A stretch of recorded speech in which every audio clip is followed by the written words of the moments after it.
like to tell you how happy I am personally to have started that partnership with the Med Days, not only as the founder of the New York Forum,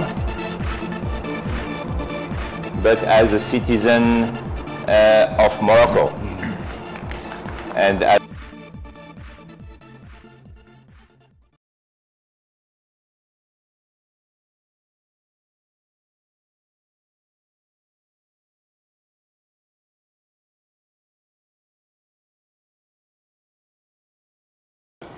so let's start by the first question to both of you. Where is the world after the crisis? We don't know where we are.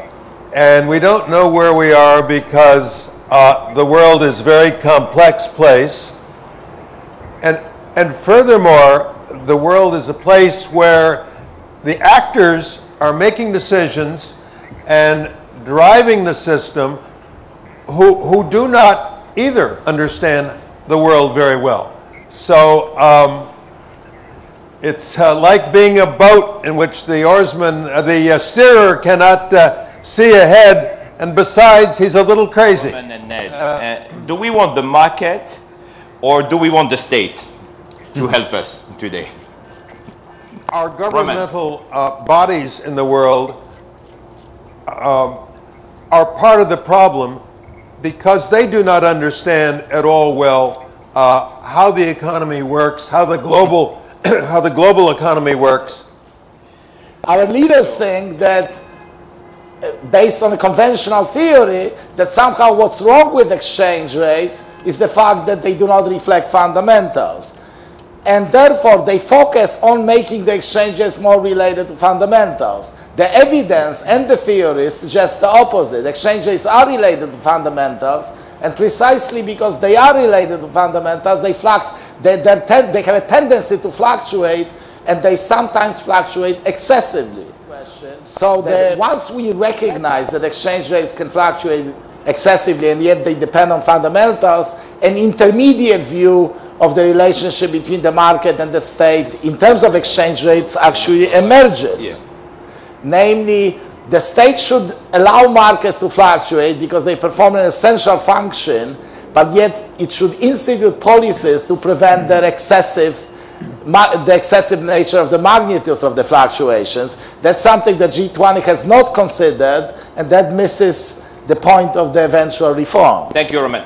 Ned, we needed a crisis to understand that markets are not perfect and that the state is, in addition to what Ned emphasized, is needed to provide an institutional framework. The state is also needed to deal with the situations in which markets, because of imperfections of various kinds, go into a variety of excesses. So we need the state for that. And without the crisis, we would have never come to the view that we need that. So the crisis, in some fundamental sense, was an inevitable outcome of a flawed conception of the relationship between the market and the state. Entre le bloc des pays de l'OCDE, États-Unis et Europe, et le bloc des pays émergents, il y a eu un transfert d'activité de peut-être 7 à 8% de richesse, de production, que ça a été transmis dans un laps de temps qui était extrêmement court, et que le temps que les premiers, c'est-à-dire les pays de l'OCDE, arrivent à substituer de nouvelles activités, trouvent de nouveaux domaines d'activité, ce qui va nous amener à parler après de l'Afrique, et que les pays émergents arrivent, au fond, à avoir une autre logique que celle d'être export, qu'elle soit complètement concernée uniquement par les exportations, il faut du temps, ça prendra peut-être 3, 4, 5 ans, et c'est une période de transition qui est une période de transition sur laquelle nous ne savons pas très bien comment ça doit avancer. Quand on a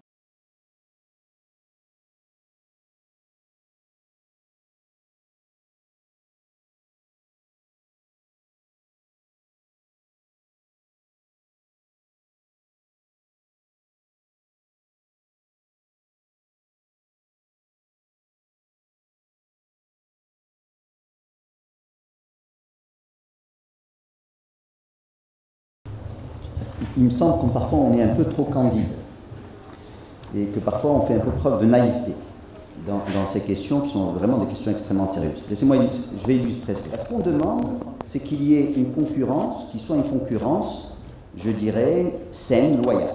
Alors, c'est quoi une concurrence saine, loyale? Mais si je reprends quelques pratiques, si moi je suis en train de, parce que je veux respecter des règles de l'Organisation mondiale de la santé, de l'organisation, je dirais, du Bureau international du travail, etc.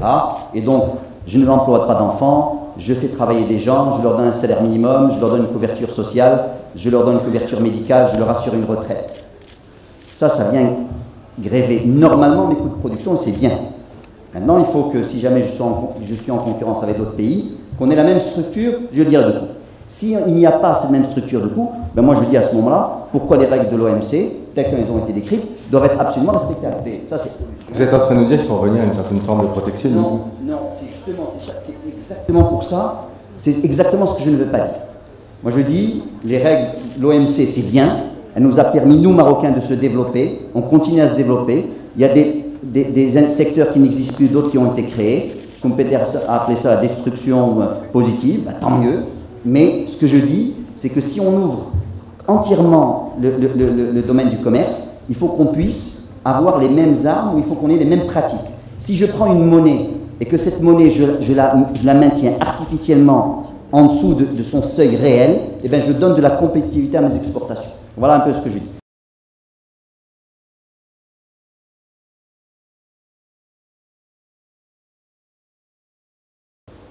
Maintenant, ce que nous devons éviter, nous, pays africains, c'est justement qu'on transpose la tyrannie que nous avons connue pendant la colonisation d'un modèle exportation de nos matières premières vers les pays développés, transformation de nos matières premières dans ces pays développés, retour sous forme de produits manufacturés.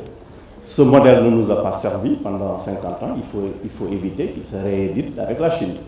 Je pense que ce que la Chine fait aujourd'hui avec beaucoup de pays africains, dans des pays qui sont dotés en pétrole, en minéraux comme la RDC et d'autres pays, je pense que si nous n'y prenons garde, cela risque d'être la même confusion identique. Ce qu'il y a à explorer avec la Chine, c'est de faire en sorte que la Chine, avec ses capacités intellectuelles, sa population, qui cherche à trouver, à s'installer un peu partout au monde, avec cette population, ses capacités, sa technicité, c'est d'essayer de mettre en place des chaînes de valeur avec la Chine en joint venture. C'est la meilleure configuration pour les économies africaines, parce que cela nous permettra de garder la plus-value, la dite value que nous n'avons jamais gardée pendant la colonisation avec les pays colonisateurs.